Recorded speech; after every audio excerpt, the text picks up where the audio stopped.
Heat का नाम सुना है? Yes sir. क्या होता है?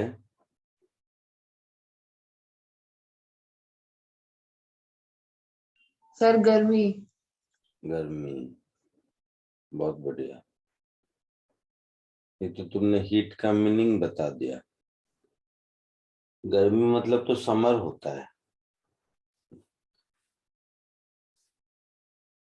ठीक है, सही है, बट हीट का मतलब ऐसा बताओ ना जिसमें लगे कि साइंस पढ़े हैं। हीट मतलब गर्मी।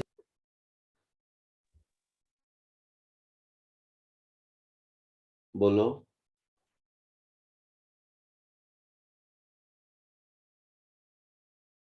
किसी ने एनर्जी बोला।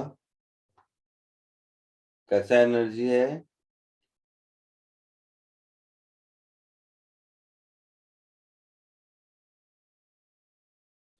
एनर्जी तो है, बट कैसा एनर्जी है? Sir, energy that varies with temperature. और कोई?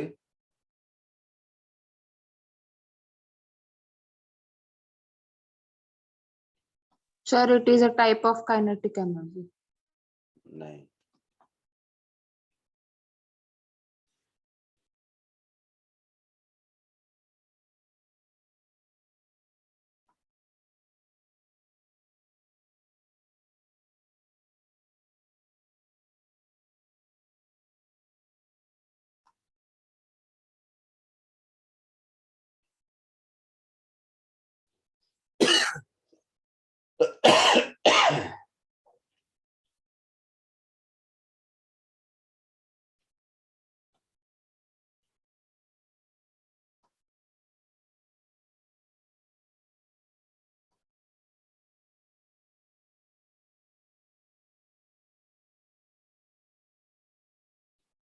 Heat is a form of energy which flows from objects at higher temperature to objects at lower temperature.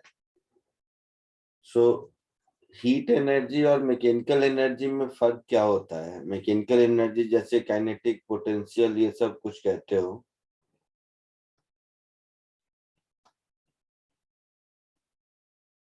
उसमें और इसमें फर्क क्या है ये समझो। बुक में बहुत जगह लिखा हुआ देखते होगे, एनर्जी इन ट्रांजिट। मतलब कोई एक ऑब्जेक्ट है, किसी टेम्परेचर पर, और कोई दूसरा ऑब्जेक्ट है दूसरे टेम्परेचर पर। तो इन दोनों में जब कांटेक्ट आएगा, ये है मान लो टेम्परेचर ए पर और ये है टेम्परेचर बी पर। अगर टेम्परेचर ए टेम्परेचर बी से ज्यादा है तो थर्मल कांटेक्ट में आने पर ये इसको एनर्जी देगा। तो ये जो एनर्जी के ट्रांसफर का मोड है, इसको हीट एनर्जी कहते हैं। इसको हीट कहते हैं मोर प्रिसाइजली। जैसे अगर मैं तुमसे पूछूं कि 1 litre water at 100 degree Celsius के पास कितनी हीट एनर्जी है, बता सकते हो? बोलो।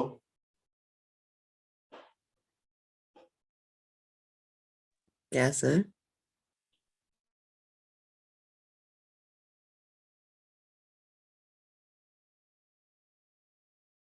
Water 1 litre of water at 100 degree Celsius के पास कितनी हीट एनर्जी है, ये बता सकते हो?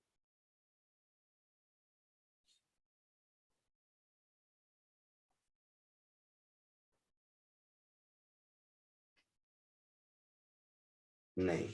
लेकिन 1 litre water at 100 degree Celsius किसी दूसरे ऑब्जेक्ट को, मान लो half litre of water at 90 degree Celsius को कितना एनर्जी देगा, ये बता सकते हैं। तो मैं वही समझाने की कोशिश कर रहा हूँ, मैकेनिकल एनर्जी के जैसा हीट एनर्जी, वो एनर्जी जैसे मैकेनिकल एनर्जी में क्या था कि एक 5 kg का ऑब्जेक्ट 2 मीटर पर सेकेंड स्क्वायर 2 मीटर पर सेकेंड से जा रहा है, तो उसके पास कितनी काइनेटिक एनर्जी है, हाफ mv² बता सकता है। लेकिन 1 लीटर वाटर 100 डिग्री सेल्सियस पर है, उसके पास कितनी हीट एनर्जी है वो नहीं बता सकते आप। बट हाँ, किसी को कितना देगा या किसी से कितना लेगा ये बता सकते हैं।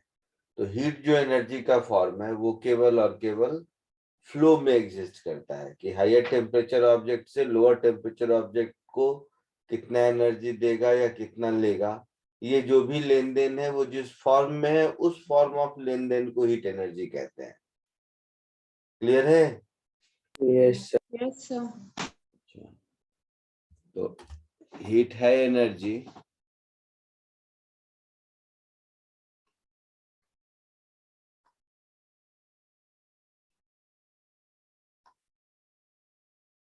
इसका एसआई यूनिट जूल होता है। Yes. ये कोई भी एनर्जी का ऐसा यूनिट जूल नहीं होता है, बट हीट एनर्जी का एक दूसरा यूनिट है जिसको कैलोरी कहते हैं।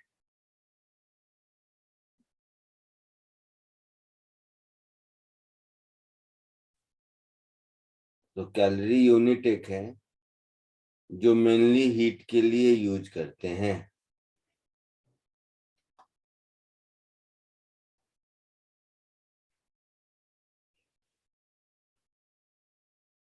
कन्वेंशनली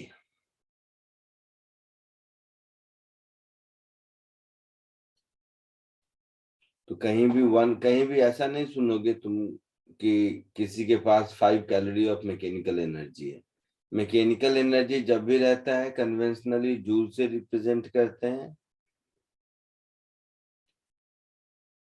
और हीट को मोस्टली कैलोरी से रिप्रेजेंट करते हैं। जूल भी लिख सकते हैं, कोई दिक्कत नहीं, ऐसा यूनिट तो जूल ही है, but most of the place conventionally calorie लिखा हुआ रहता है। 1 कैलोरी ऑफ हीट एनर्जी कितने जूल के बराबर है? 3.146. कितना? 3.146. बट 4.18 जूल 4.12 जूल के बराबर है। तो ये जो 4.12 वाला फैक्टर है इसको कहते हैं मैकेनिकल इक्विवेलेंट ऑफ हीट।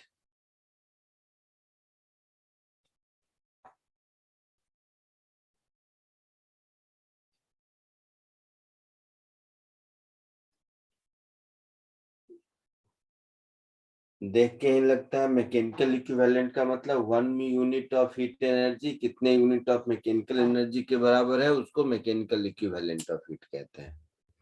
ठीक है, जल्दी से इसको कॉपी कर लो, फिर आगे बढ़ते हैं।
Done, sir.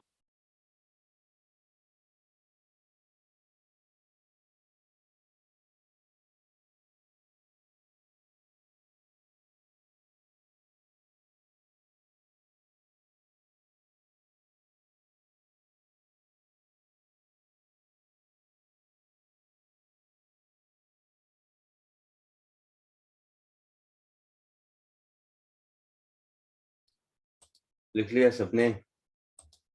हाँ, Yes, sir. Yes, sir. ठीक है।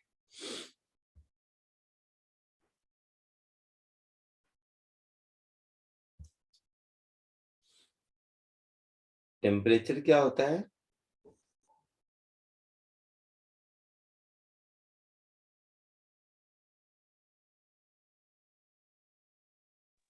temperature is measured for it.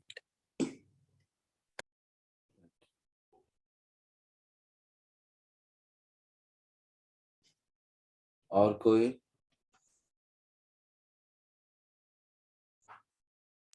Sir, it is used to express hot or cold physical quantity. Fundamental Sir, it used to measure the amount of heat energy contained in a body.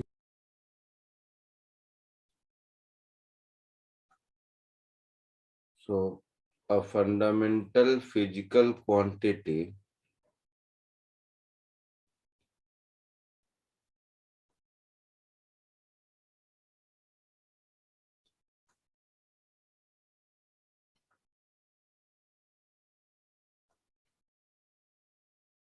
which is used for measuring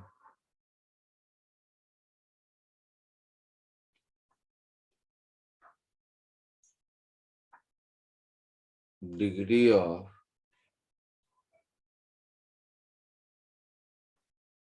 hotness or coldness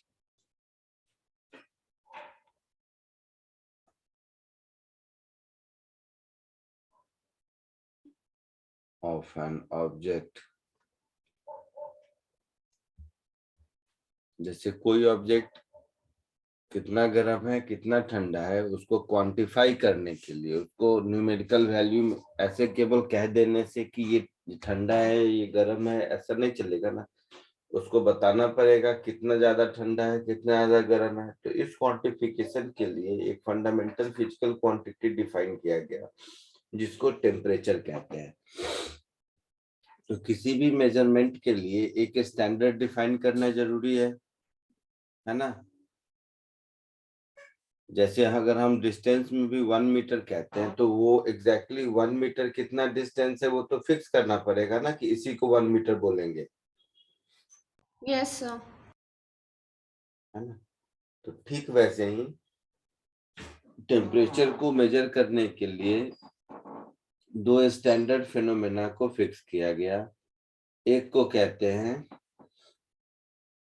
higher fixed point और एक को कहते हैं lower fixed point.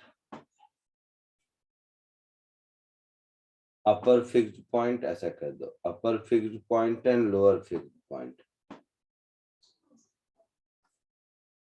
Upper fixed point का मतलब है ये दोनों फिजिकल फिनोमेना को स्टैंडर्ड लिया गया। सो इसको हम लोग कहते हैं upper fixed point.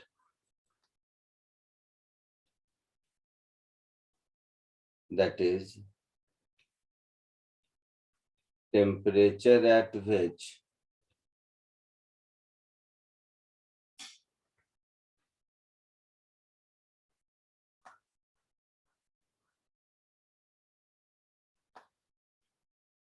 water boils, और इसको बोलते हैं लोअर फिक्स्ड पॉइंट।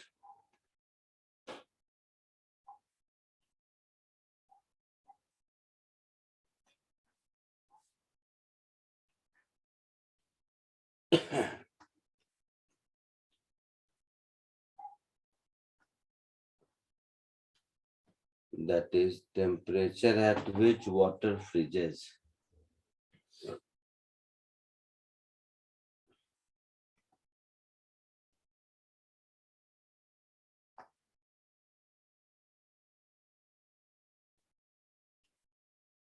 ठीक है।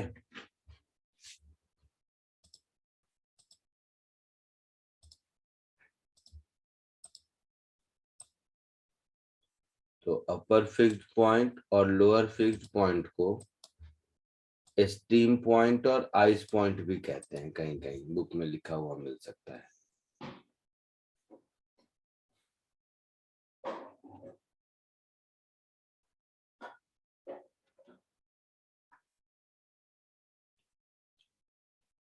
ये दोनों फिजिकल फेनोमेना है टेम्परेचर से रिलेटेड, जिसको कि स्टैंडर्ड लिया गया। अब इसमें से इस स्टैंडर्ड को क्या वैल्यू असाइन करेंगे, इस दोनों फिजिकल फेनोमेना के बीच टेम्परेचर को कितने पार्ट में डिवाइड करेंगे, ये सब करते जाएंगे तो अलग अलग स्केल मुझे मिलता जाएगा। ठीक है। जैसे अगर मैं इस लोअर फिक्स्ड पॉइंट को 0 वैल्यू असाइन करता हूं और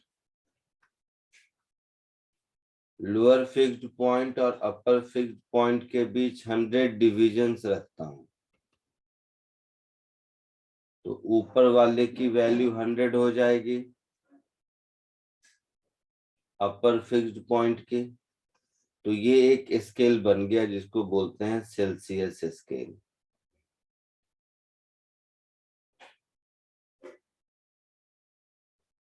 इसी तरह अगर मैं लोअर फिक्स्ड पॉइंट को वैल्यू 32 असाइन करूं और अपर और लोअर पॉइंट के बीच टोटल 180 डिवीजन रखूं,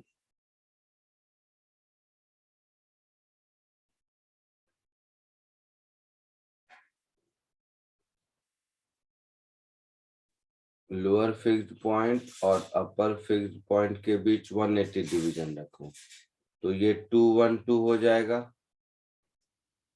इसको बोलते हैं फ़ारेनहाइट स्केल।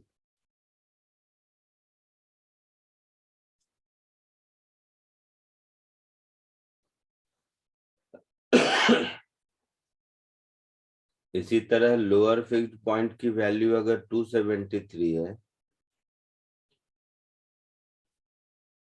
और 100 डिविजन ही हैं, तो अपर फिक्स्ड पॉइंट की वैल्यू हो जाएगी 373। इसको बोलते हैं केल्विन स्केल। तो इस तरह से infinite number of temperature measuring scale बना सकते हैं, है ना। Yes, sir. सब में क्या है कि स्टीम पॉइंट और आइस पॉइंट को अलग अलग वैल्यू असाइन करना है। तो ये आपके कुछ डिफरेंट टेम्परेचर मेजरिंग स्केल्स हैं।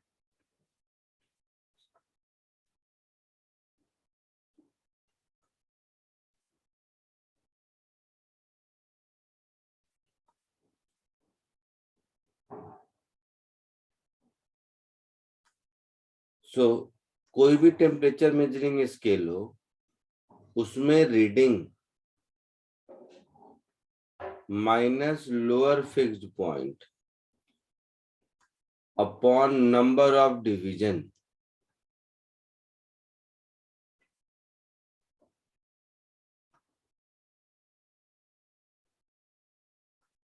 ये हमेशा कांस्टेंट रहेगा। तो एक टेम्परेचर के लिए reading minus lower fixed point upon number of division, ये हमेशा कांस्टेंट रहेगा। तो अगर कोई डिग्री सेल्सियस में किसी की रीडिंग C है तो C -0 अपॉन 100, उसके करस्पॉन्डिंग फ़ारेनहाइट में F है, सो F -32 अपॉन 180, उसके करस्पॉन्डिंग केल्विन में K है तो K -273 अपॉन 100।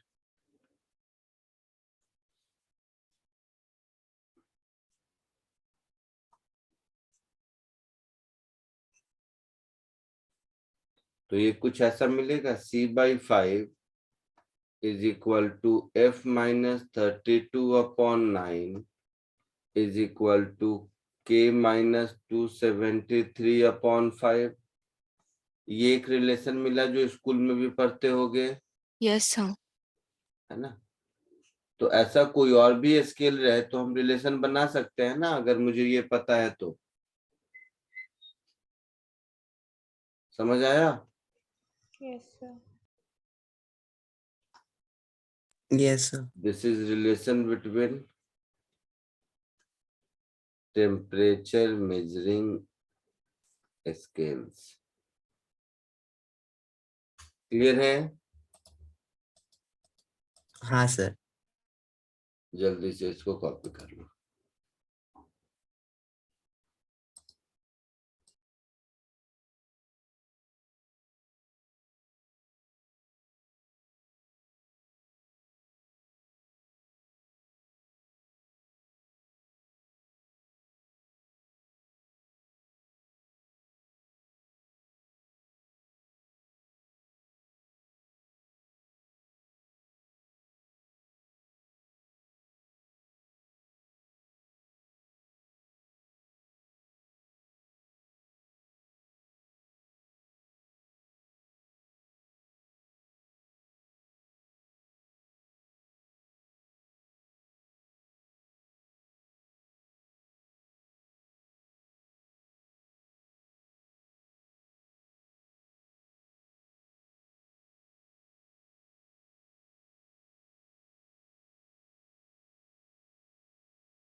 सर हो गया।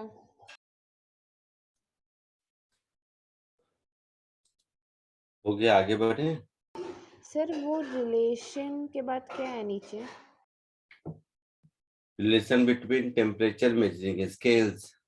ओके सर, हो गया सर।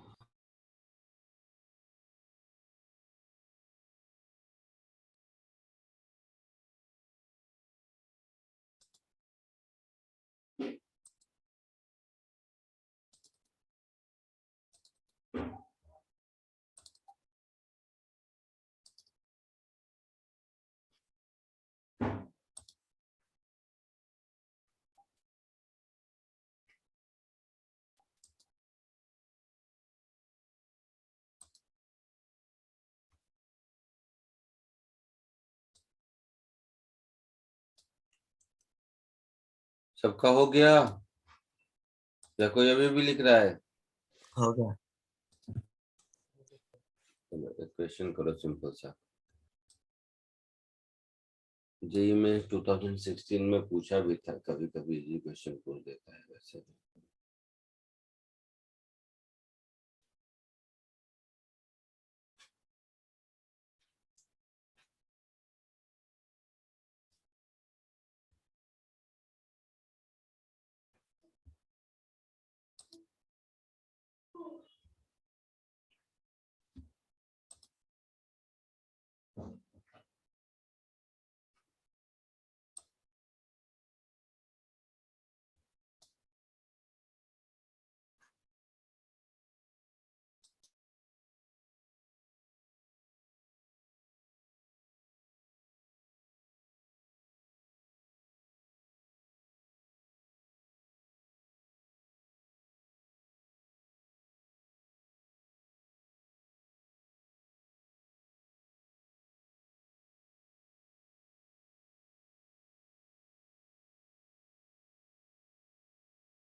आया आंसर?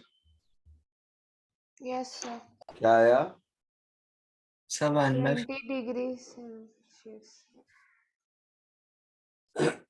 आइस पॉइंट और स्टीम पॉइंट 20 और 80 दिया है, और इसमें रीडिंग 32 है।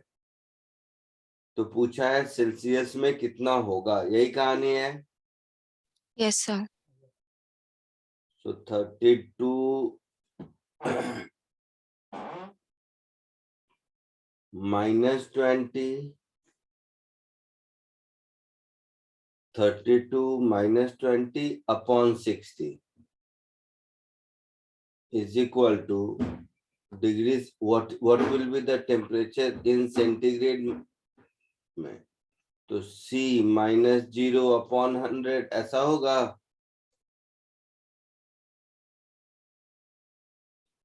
बोलो। yes 12 upon 60 is equal to C upon 100. 12 5 जा 60, 5 से 20 times 100, तो C की वैल्यू कितनी मिल गई? 20 डिग्री सेल्सियस। आया था ये answer? Yes. Yes, sir. Very good.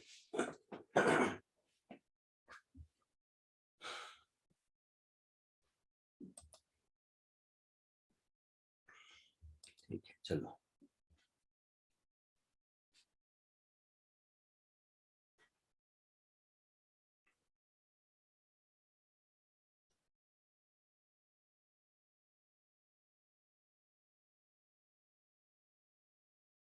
Different types of thermal capacities.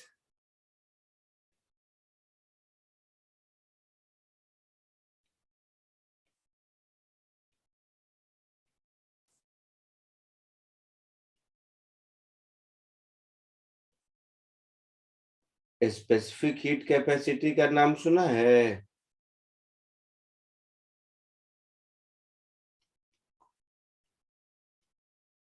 बोलो। नहीं सर बट हाँ सर, सुना है। स्कूल में रहता है, नहीं सर सीखा है। No, sir. क्या सुना है स्कूल में?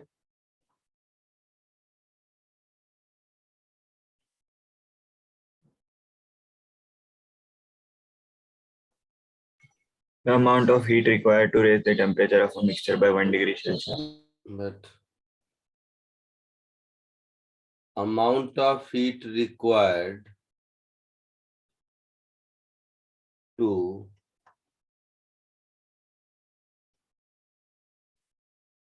change मतलब चेंज या इंक्रीज एक ही बात है।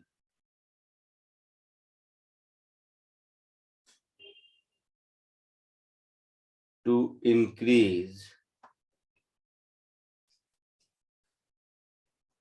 temperature of unit mass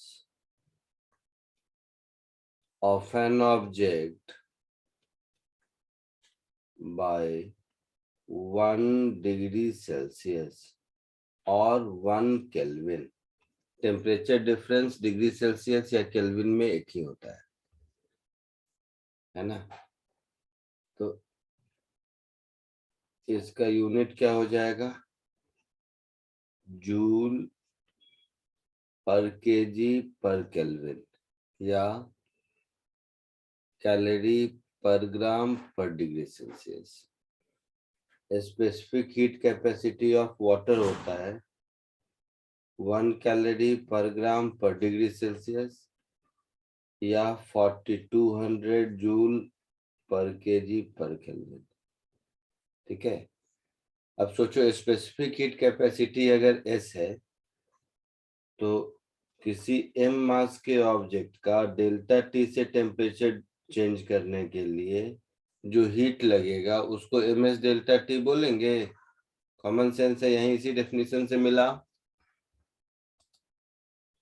1 kg को 1 डिग्री सेल्सियस से टेम्परेचर चेंज करने में S हीट लगता है, तो m kg को डेल्टा T से टेम्परेचर चेंज करने में ms डेल्टा T लगेगा। Yes. Yes, sir. तो ये हुआ स्पेसिफिक हीट कैपेसिटी। एक दूसरा टर्म है जिसको कहते हैं हीट कैपेसिटी।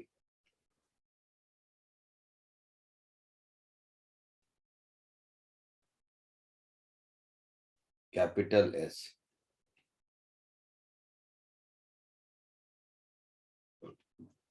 सो देखो मेरे पास है Q is equal to M S delta T. तो ये जो m इंटू एस है इसी को कैपिटल एस कहते हैं। तो इसका डेफिनेशन क्या होगा? Amount of heat required to increase temperature by 1 degree Celsius, चाहे कितने भी मास का हो। Amount of heat required to raise the temperature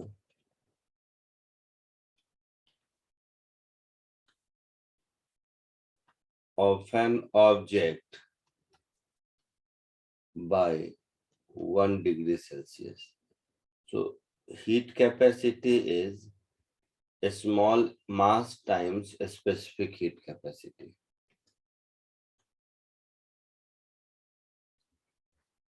इसका यूनिट क्या होगा?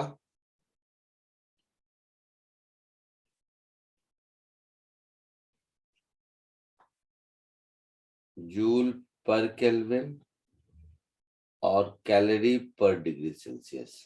ठीक है। एक तीसरा टर्म होता है जिसको कहते हैं molar heat capacity.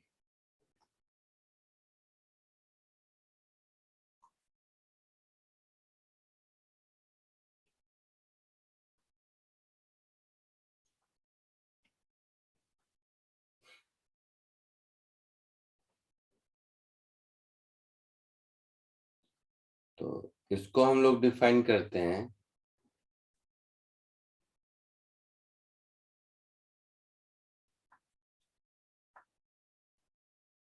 amount of heat required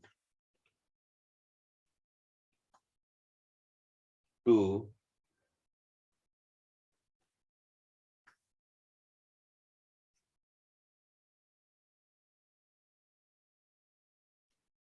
increase temperature of 1 mole of substance by 1 degree Celsius। ये मोस्टली क्या, ये गैस के लिए यूज होता है। तो यूज्ड फॉर, क्योंकि मोल में देखो गैस के लिए यूज होता है ना, गैसेस। तो इसके लिए मेरे पास इक्वेशन क्या हो जाएगा? Q is equal to number of mole into C into delta T. इसको हम लोग थर्मोडायनामिक्स चैप्टर में डिटेल में पढ़ेंगे। तो ये जो C है, यही C है आपका मोलर हीट कैपेसिटी। यूनिट इसका क्या होगा? जूल पर मोल पर केल्विन या कैलोरी पर मोल पर डिग्री सेल्सियस। दूसरा, ये डिपेंड करता है टाइप ऑफ गैस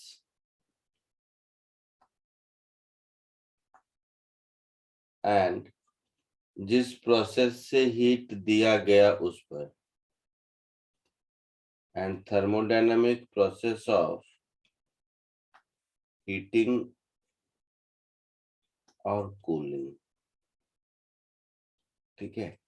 जबकि ये सब हर मटेरियल का कांस्टेंट होता है। स्पेसिफिक हीट कैपेसिटी जैसे वाटर का 4200 है, तो इसी तरह हर ऑब्जेक्ट का स्पेसिफिक हीट कैपेसिटी कांस्टेंट होता है।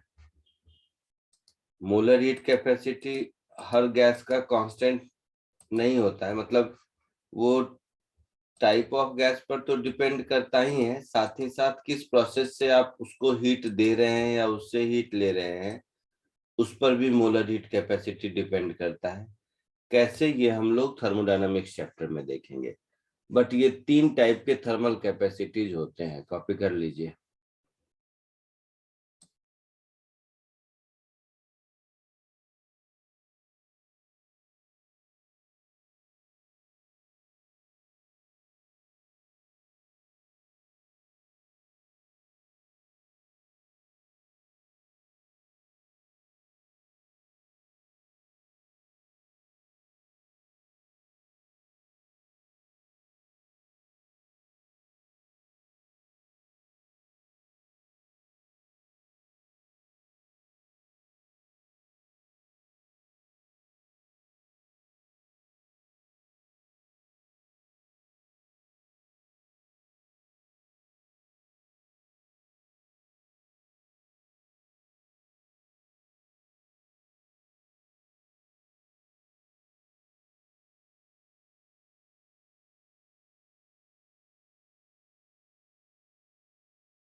Done, sir.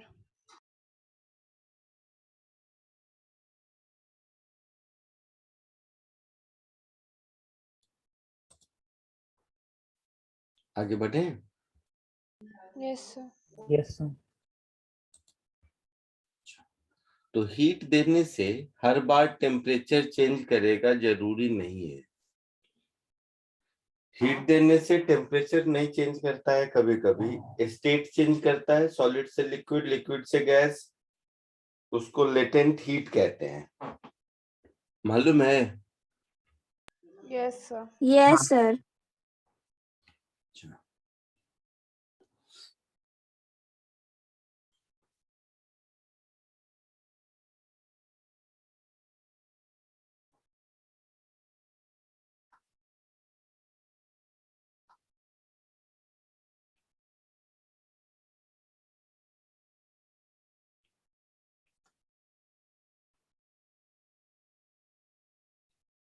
तो लेटेंट हीट क्या है?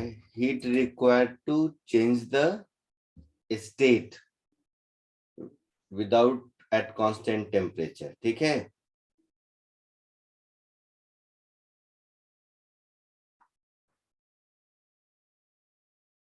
हीट रिक्वायर्ड टू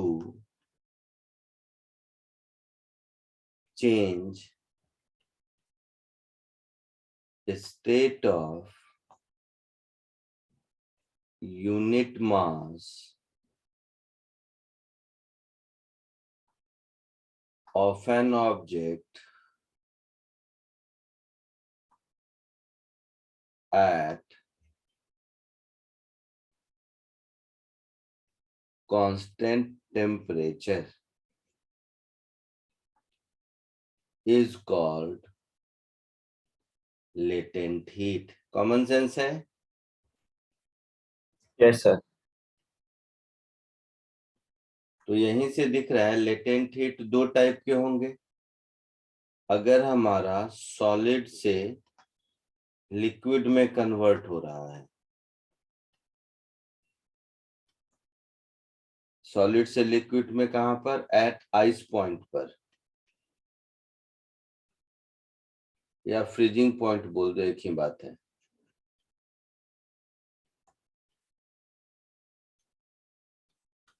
तो इस केस में जो लेटेंट हीट होता है इसको कहते हैं लेटेंट हीट ऑफ फ्यूजन।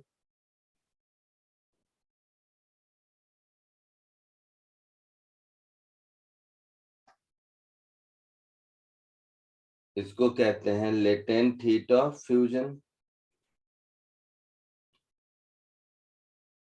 है ना? हाँ sir. Yes, sir. So latent heat of fusion of ice ये होता है 80 कैलोरी पर ग्राम। ये याद रख लो, ऐसे दिया रहता है क्वेश्चन में। दूसरा, जहां पर लिक्विड से गैस में कन्वर्जन होता है एट स्टीम पॉइंट, या इसको बॉइलिंग पॉइंट भी कहते हैं, है ना? तो इसको हम लोग बोलते हैं latent heat of vaporisation.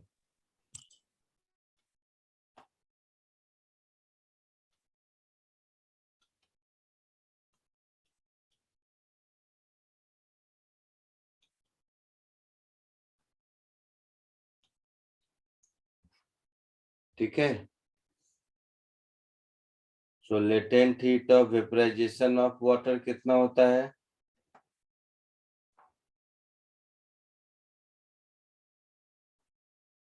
540 calorie पर ग्राम। ठीक है, बाकी दिया रहेगा वैसे, बट ये दोनों वाटर और आइस का याद रखोगे तो अच्छा है, नहीं भी दिया रह सकता है।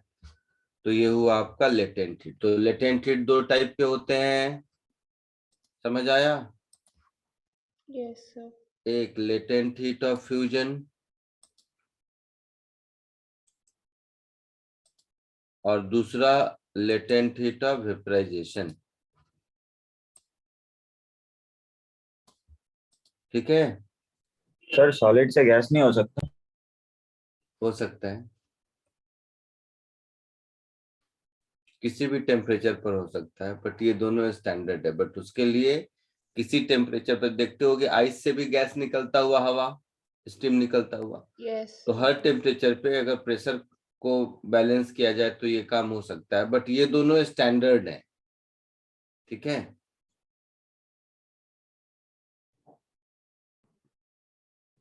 Yes, sir. Heat of sublimation भी होता है, बहुत कुछ होता है।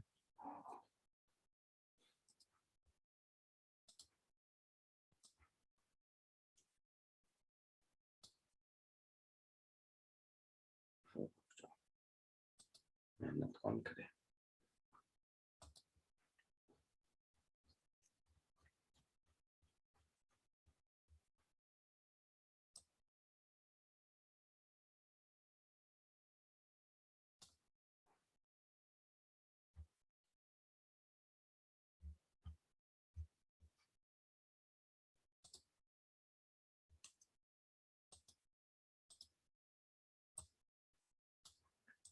ये एक general heat versus temperature curve है,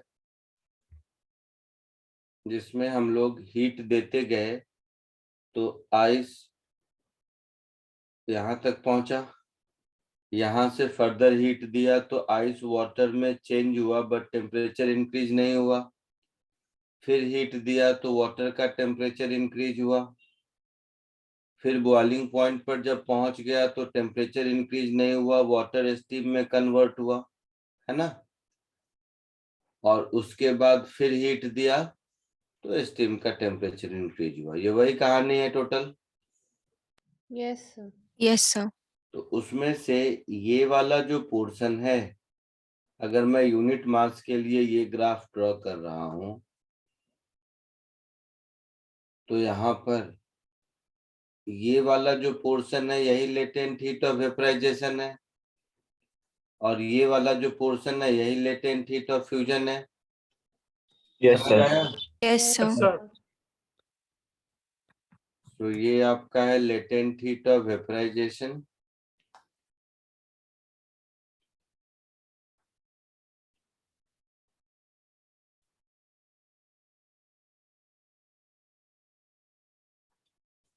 और ये है आपका लेटेंट हीट ऑफ फ्यूजन।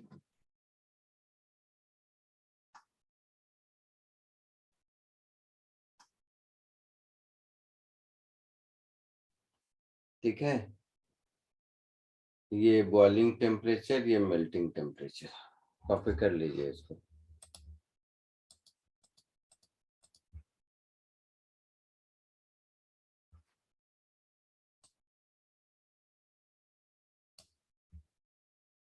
इससे ऊपर का हीट कैपेसिटी सब लिख चुके हो ना? Yes, sir. ठीक है, लेटेंट हीट को कॉपी कर लीजिए।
Done, sir.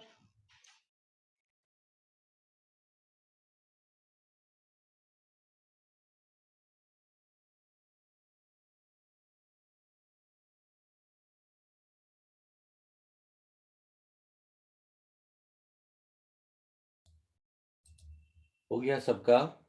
आगे बढ़ो। हाँ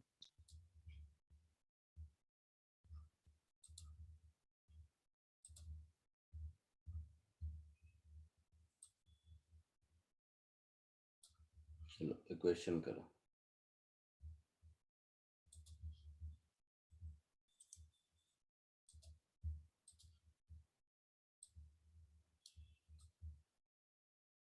फाइंड आउट हीट रिलीज ऐसा ऐसा।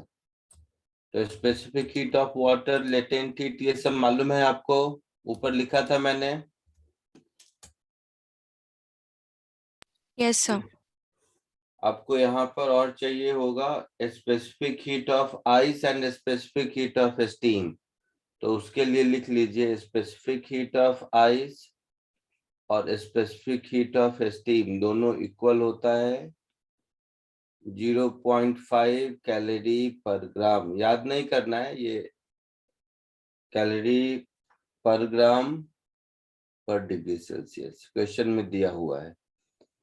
ठीक है। और बाकी तो मालूम है ना, स्पेसिफिक हीट ऑफ वाटर मैंने बताया था 1 कैलोरी पर ग्राम पर degree Celsius. Latent heat of fusion भी बताया था मैंने 80 कैलोरी पर ग्राम। लेटेंट हीट ऑफ वेपराइजेशन भी मैंने बताया था 540 कैलोरी पर ग्राम। तो ये सब डेटा क्वेश्चन में दिया रहेगा।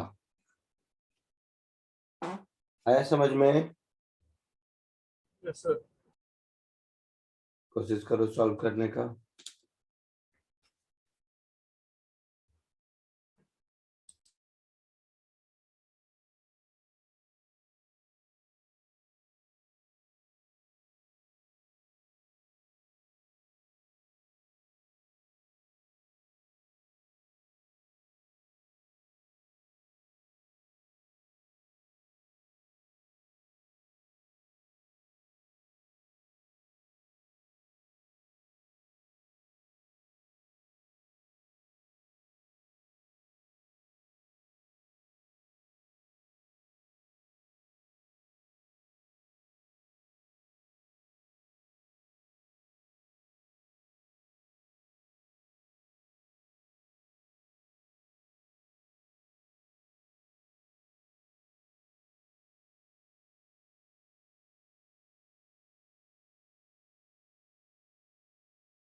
बोलो कुछ आया आंसर? Yes, sir. क्या आया? Sir, 73,500 calories. जोर से बोलना।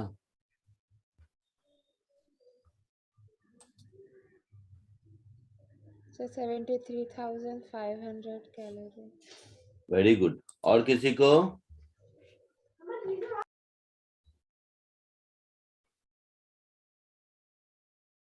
और किसी को आया कुछ?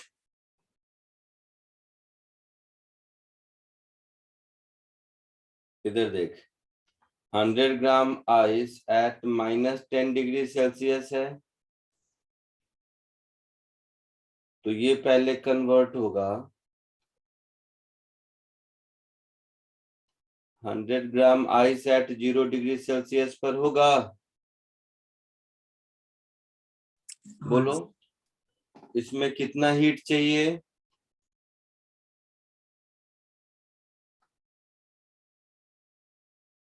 हंड्रेड इंटू 0.5 इंटू 10 ऐसा चाहिए। Yes, sir. Yes, sir. That is 500 calorie. फिर जैसे ही 0 डिग्री सेल्सियस आइस पर आ गया, तो अब क्या होगा? वाटर बनेगा 0 डिग्री सेल्सियस पर।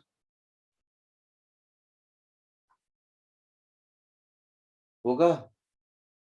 इसमें कितना हीट चाहिए? तो mass into latent heat of fusion, that is 8000 calorie चाहिए। होगा? बोलो। Yes, sir.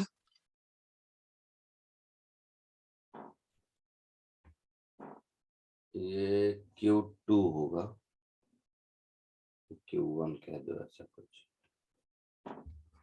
अब इसमें क्या होगा? 100 ग्राम वाटर 100 डिग्री सेल्सियस पर आएगा। Q3 क्या होगा? 100 इंटू 100 इंटू 0.5, तो 5000 होगा शायद। होगा?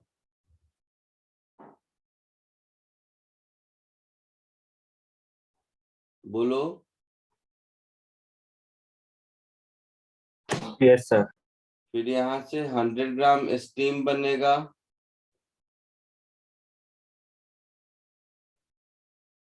100 डिग्री सेल्सियस पर इसमें कितना हीट लगेगा? तो 100 इंटू 540, है ना? That is 54,000 calorie. और जब 100 ग्राम स्टीम बन गया 100 डिग्री सेल्सियस पर, तो यहाँ से फिर 100 ग्राम स्टीम कितने 120 तक पूछा है, Yes, sir.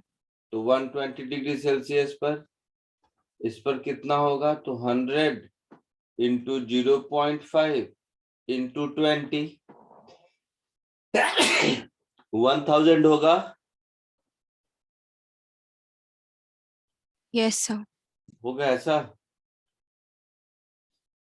तो इसमें क्या फॉर्मूला लगाया Q5 में? Mass of steam, specific heat of steam, delta T. Q4 में क्या फॉर्मूला लगाया? Mass of water into latent heat of vaporisation, है ना? Yes, sir. Q3 में क्या फॉर्मूला लगाया? Mass of water into specific heat of water into delta T, है ना? Q2 में क्या लगाया? Mass of ice into latent heat of fusion. और Q1 में mass of ice, specific heat of ice into delta T. इन सबको add कर देंगे तो टोटल हीट रिक्वायर्ड हो जाएगा। Yes, sir. तो टोटल हीट रिक्वायर्ड मेरा हो जाएगा Q1 plus Q2 plus Q3 plus Q4 plus Q5 कितना होगा ऐड करोगे तो 73,500. 73,500 calorie. That is 73.5 kilocalorie answer. सबको चमका? Yes, sir. लिखना है किसी को या हो गया? Sir, लिखना है. जल्दी लिखो.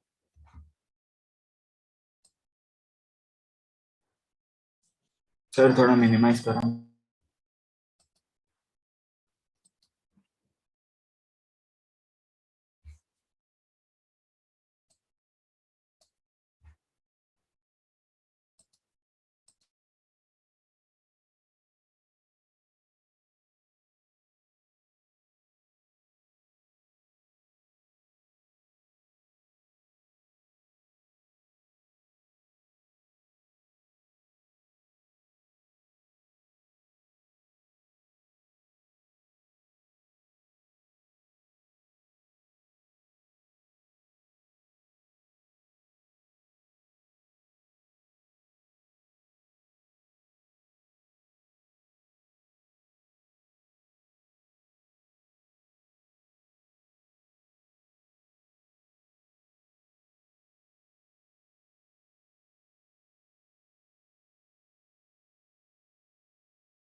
Sir, done.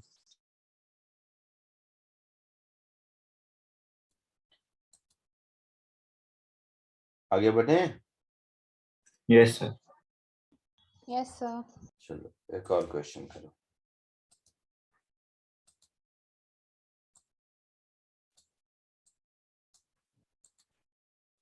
इसको कोशिश करो.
बोलो, आया कुछ?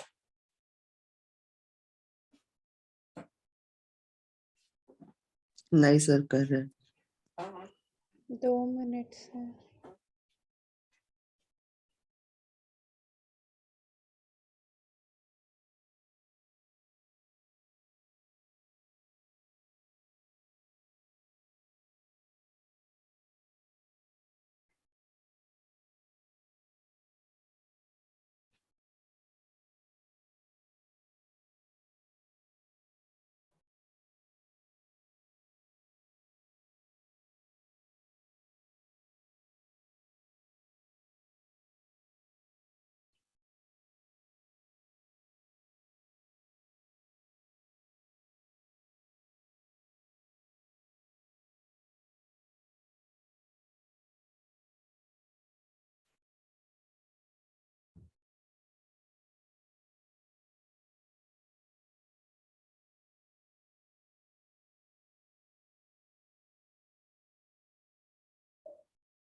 चलो इधर देखो,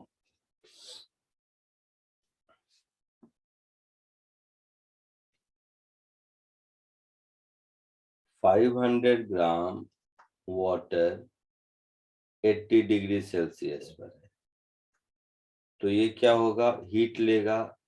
तो पहले 500 gram water at 100 degree Celsius पर आएगा। Yes sir. तो इस प्रोसेस में इसको हीट कितना चाहिए, 500 gram into specific heat 0.5 into 20, कितना होगा? सर स्पेसिफिक 20 कहाँ से लेटेंट है? चाहिए।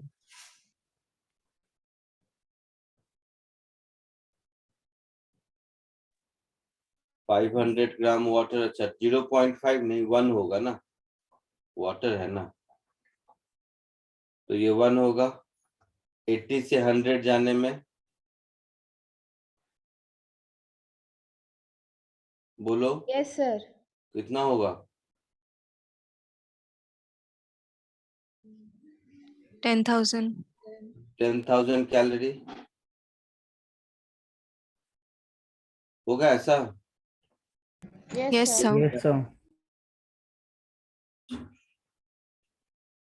तो ये होगा मेरा 10,000 कैलोरी।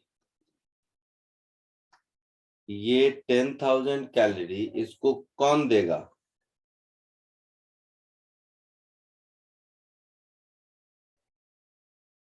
सर स्टीम से लेगा ना वो। स्टीम देगा। तो 100 ग्राम स्टीम है 120 डिग्री सेल्सियस पर, तो ये तो पहले क्या करेगा कि 100 ग्राम स्टीम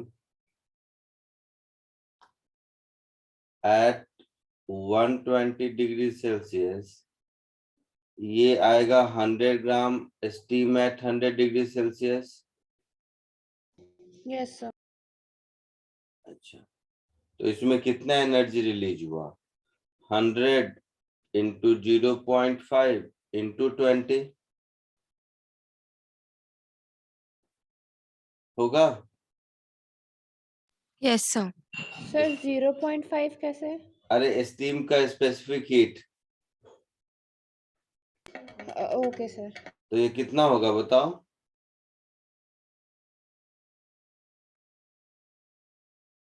सर 1000। 1000 कैलोरी, तो ये हुआ 1000 कैलोरी। इसके बाद ये स्टीम वाटर बनेगा, तो ये 100 ग्राम स्टीम अगर वाटर बन जाएगा तो कितना एनर्जी रिलीज करेगा, 100 into 540, that is 54,000 calorie. Yes sir. तो देखो यहाँ पर 10,000 कैलोरी ही चाहिए, तब ये 100 डिग्री पर आता है। और ये 100 पर आने के लिए मतलब पूरे स्टीम को कन्वर्ट करने के लिए 54 और 10 मिला के 54 और 1 मिला के 55,000 कैलोरी रिलीज करेगा। इसका मतलब ये हुआ कि मिक्सचर में आइस, सॉरी, मिक्सचर में वाटर और स्टीम दोनों रहेगा? Yes, sir. Hence, entire steam will not get condensed.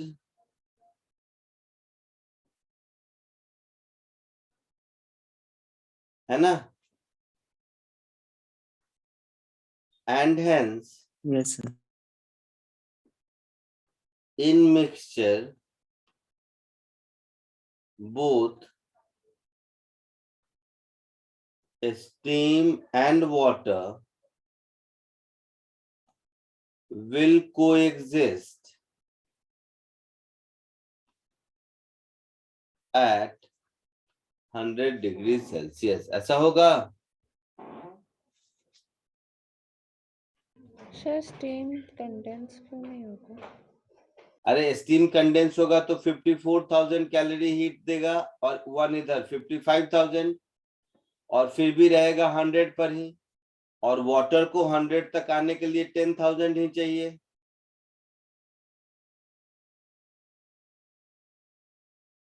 तो कैसे पूरा कंडेंस होगा? हाँ सर, ओके सर। आया समझ में? बोलो। Yes sir. तो amount of steam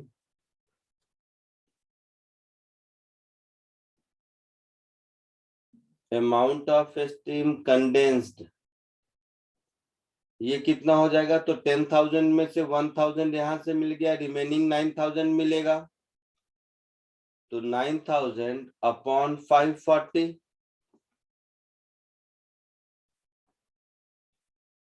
50/3 gram steam he condense करेगा, है ना? ये समझा?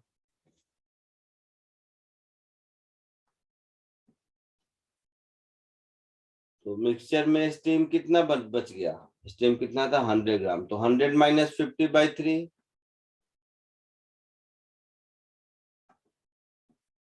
That is 250 upon 3 gram steam रहेगा। और वाटर कितना हो जाएगा? तो 500 ग्राम था, उसमें 50/3 और ऐड कर दो।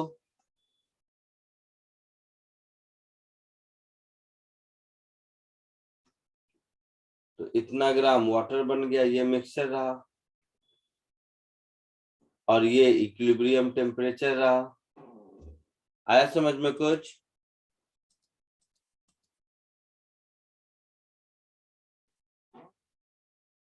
वाटर को 100 डिग्री सेल्सियस तक लाने के लिए 10,000 कैलोरी हीट चाहिए, जिसमें से 1,000 कैलोरी स्टीम 120 से 100 पहुंचने पर देता है, और रिमेनिंग 9,000 स्टीम वाटर में कंडेंस होकर देगा। तो कितना स्टीम कंडेंस हुआ? 9,000 अपॉन 540। सर 9,000 कहाँ से मिला आपको? अरे टोटल 10,000 हीट चाहिए, हाँ सर। उसमें से 1,000 आ गया स्टीम के 100 डिग्री सेल्सियस पहुंचने पर। ओ हाँ सर। तो कितना बचा? हाँ सॉरी सर। 9,000। वो कहाँ से आएगा? तो स्टीम वाटर में कंडेंस होगा। पूरा होने की जरूरत है ही नहीं, क्योंकि 9,000 कंडेंस होने के बाद ही स्टीम और वाटर दोनों 100 डिग्री सेल्सियस से सेम टेम्परेचर पर आ गया, तो फर्दर स्टीम को कंडेंस होने की जरूरत नहीं है ना? हाँ सर, ओके सर। कॉपी कर लीजिए।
हो गया, जिसका जिसका लिखा हुआ हो जाए लीव कर सकते हैं, ठीक है।